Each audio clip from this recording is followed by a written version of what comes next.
ಕಂಡದ್ದು ಕಂಡ ಹಾಗೆ. ನಾನು ಮಲ್ಲಿಕಾರ್ಜುನ ಹೆಗ್ಗಳಗಿ, ಪತ್ರಕರ್ತ, ಮುಧೋಳ. ಈ ಬಾರಿ ಪಾಕಿಸ್ತಾನ್ ನಿರ್ಮಾಪಕ ಮೊಹಮ್ಮದ್ ಅಲಿ ಜಿನ್ನಾ ಬಗ್ಗೆ ಮಾತಾಡಬೇಕು ಅನ್ಸಾಕತ್ತದ. ಜಿನ್ನಾನ್ ಮೇಲೆ ಇದೊಂದು ಒಳ್ಳೆ ಪುಸ್ತಕ ಬಂದಿದೆ. ಇದು 1,000 ರೂಪಾಯಿ ಇತ್ತು, ಈಗ ಒಮ್ಮಿಗೆ 9,000 ರೂಪಾಯಿ ಮಾರಾಕತ್ತ. ಅಂದ್ರೆ ಇದು MC ಚಗಲ ಅವ್ರು ಇವ್ರು ಬಹಳ ಸೀನಿಯರ್ಸು ಎಲ್ಲ ಅವ್ರ ಕುಟುಂಬದವರು ಹೇಳಿದ ಹೇಳಿಕೆಗಳನ್ನು ಒಳಗೊಂಡು ಇದೊಂದು ಅಪರೂಪದ, ಅಂದ್ರೆ ಸತ್ಯಕ್ಕೆ ಸಮೀಪ ಇರುವ ಸ್ಟೋರಿ ಅಂತ ಅನಿಸ್ತದ. ಅದನ್ನ ಹೇಳ್ಬೇಕು ಅನಿಸ್ತದ. ಅಂಡ್ ಮತ್ತೆ ಥ್ರಿಲ್ಲಿಂಗ್ ಸ್ಟೋರಿ ಇದು.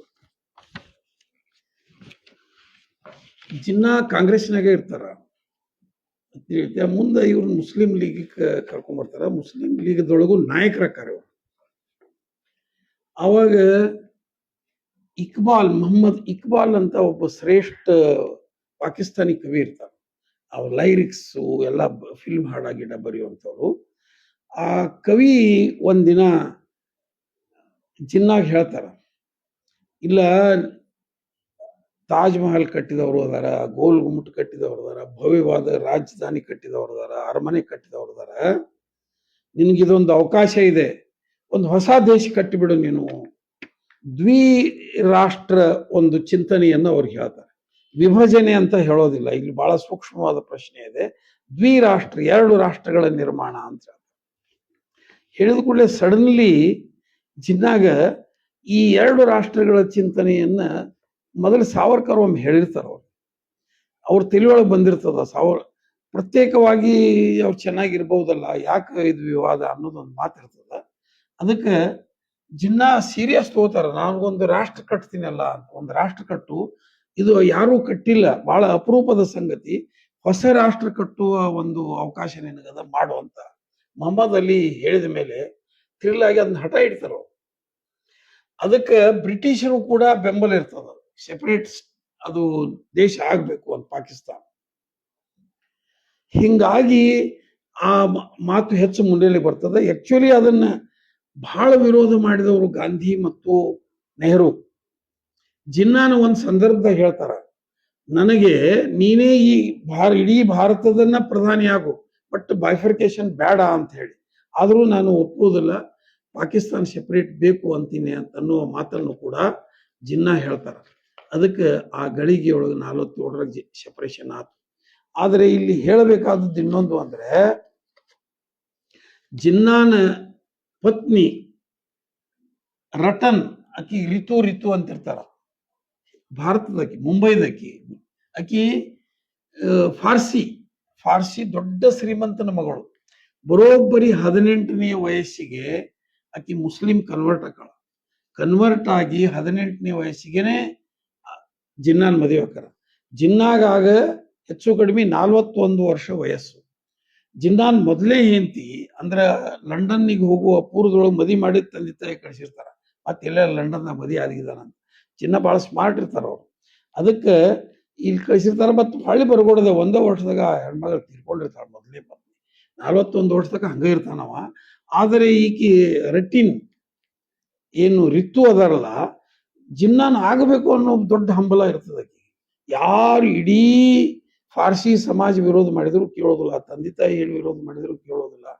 ಬರೋಬ್ಬರಿ 18ನೇ ವರ್ಷ ಅಟೆಂಡ್ ಆದ ಕೂಡ್ಲೇನೆ, ಅಂದ್ರೆ ಲೀಗಲಿ ಶಿ ವಾಸ್ ರೈಟ್. ಅವಾಗ ಇಬ್ರು ಮದುವೆ ಆಕಾರ. ಆದ್ರೆ ಇಡೀ ಮುಂಬೈ ಏನು ಇವ್ರ ಸಮಾಜ ಇರ್ತದ, ಬ್ಲ್ಯಾಕ್ ಡೇ ಅಬ್ಸರ್ವ್ ಮಾಡ್ತಾರ. ಇಂಥ ದೊಡ್ಡ ವಿರೋಧದ ನಡುವೆ ಜಿನ್ನಾ ಮತ್ತು ರಿಟ್ಟು ಮದುವೆ ಆಕಾರ. ಮದುವೆ ಆದ ಮೇಲೆ ಜಿನ್ನಾಗ ಒಬ್ರು ಮಗಳು ಹುಡ್ತಾಳ, ದೀನಾ ಅಂತಕಿ ಹೆಸರು ತಿಳಿತಿ. ಮುಂದೆ ಬರೀ 9 ವರ್ಷ 10 ವರ್ಷಕ್ಕೆ ಈಕಿ ಜಿನ್ನಾ ಅವ್ರ ಪತ್ನಿ ತೀರ್ಕೋತಾಳ. ಆಕಿ ಸಮಾಧಿ ಇರುವುದು ಮುಂಬೈದಲ್ಲಿ. ಮುಂದೆ ದೀನಾನು ಮುಂದೆ ಒಬ್ಬ ಫಾರ್ಸಿನ ಮದುವೆ ಆಗ್ತಾರೆ. ಬಹಳ ವಿರೋಧ ಮಾಡ್ತಾರೆ ಜಿನ್ನಾ. ಆಗೊಂದು ಮಾತಾಡ್ತಾರ ಜಿನ್ನಾ, ಏನು ನೀ ಇಂಡಿಯನ್ಸ್ ಮದುವೆ ಹಾಕಿದ್ರೆ ಆಗು, ಅದ್ರಲ್ಲಿ ರಗಡ್ ಮಂದಿ ಮುಸ್ಲಿಮ್ಸ್ ಅದಾರಲ್ಲ, ಅದ್ರಾಗ ಒಬ್ಬನ ಯಾರನ್ನಾರ ಆಗು ಅಂತ ನಾವು. ಅವಾಗ ಈ ದೀನಾ ಒಂದು ಮಾತು ಹೇಳ್ತಾಳ, ಅಲ್ಲಪ್ಪ ಇಂಡಿಯಾದಾಗ ರಗಡ್ ಮಂದಿ ಮುಸ್ಲಿಂ ಹೆಣ್ಮಕ್ಳಿದ್ರು, ನೀ ರಿತುನ್ ಯಾಕೆ ಫಾರ್ಸಿ ಹಾಕಿನ ಆದಿಪ್ಪ ಅಂದ್ರೆ ಆಕಿ ತಾಯಿನ ಮದುವೆ ಆಗಿರ್ತಾರ. ಅದನ್ನ ಹೇಳಿದ ಮೇಲೆ ಅವ್ ಎಷ್ಟು ಸಿಟ್ಟಿಗೆ ಹೇಳ್ತಾನಂದ್ರೆ, ಆಕಿನ ಎಂದೂ ಇದು ಮುಂದೆ ಆಕಿದು ಇದನ್ನ ಮಾತಾಡೋದಿಲ್ಲ. ಒಂದೆರಡು ಸರಿ ಪತ್ರ ಬರೆಯುವಾಗ ಕೂಡ ಆಕಿಗೆ ಆ ಮಗಳೇ ಅಂತ ಬರೆಯುದಿಲ್ಲ, ದೀನಾ ಅಂತ ಬರೆಯುದಿಲ್ಲ, ಅವ್ರದ್ದು ಆಕಿದು ವಾಡಿಯಾ ಅಂತ ಅಡ್ರೆಸ್ ಇರ್ತದ. ಮಿಸರ್ಸ್ ವಾಡಿಯಾ ಅಂತ ಒಂದು ಪತ್ರ ಬರೀತಾರೆ ತಂದೆ ಮಗಳಿಗೆ. ಹಂಗ ಆಕಿ ಮಗಳಿರ್ತಾಳ. ಮುಂದೆ ದೀನಾಗ ಒಬ್ಬನೇ ಮಗ ಇರ್ತಾನ, ಅವ ನುಸಿನ್ ವಾಡಿಯಾ. ನುಸಿನ್ ವಾಡಿಯಾಗ ಇಬ್ರು ಮಕ್ಕಳು.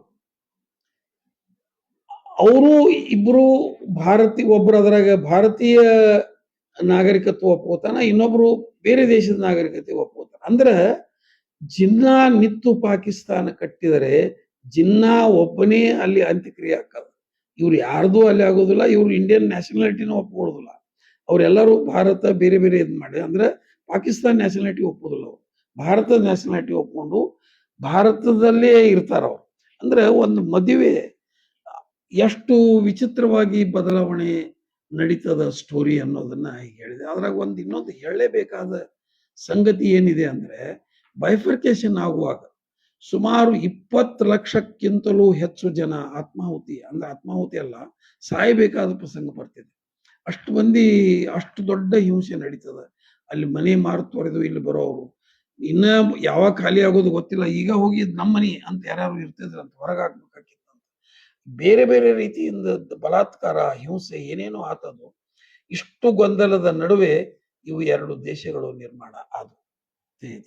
ಇದು ಜಿನ್ನಾ ಮತ್ತು ಜಿನ್ನಾನ ಸುತ್ತಮುತ್ತಲೂ ಇರುವ ಎಲ್ಲರೂ ಹೇಳಿದ ಈ ಕಥೆಯನ್ನ ನಮ್ಮ ಮುಂದೆ ಹೇಳ್ತಾ ಇದ್ದೇನೆ. ಇಷ್ಟು ಹೇಳಿ ನನ್ನ ಮಾತು ಮುಗಿಸ್ತೀನಿ. Thank you.